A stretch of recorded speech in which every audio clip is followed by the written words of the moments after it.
Всем привет! Смоленский ковчег. А у нас на ковчеге новый питомец. Знакомьтесь, птица удачи. Была сегодня в магазине. Ну что, думаю, дай-ка наверх схожу, посмотрю, что там.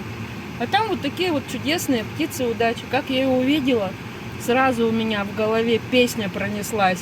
Стала пуганой птица удачи и не верит людским рукам. Ну а как же и быть иначе? Браконьеры и тут, и там. Попадешься, тебя обманут, а дальше я не помню. И только небо тебя поманит синим взмахом ее крыла. Вот такой вот наш новый питомец. Очень у него красивая расцветка. Всем пока. И наша птичка удачи.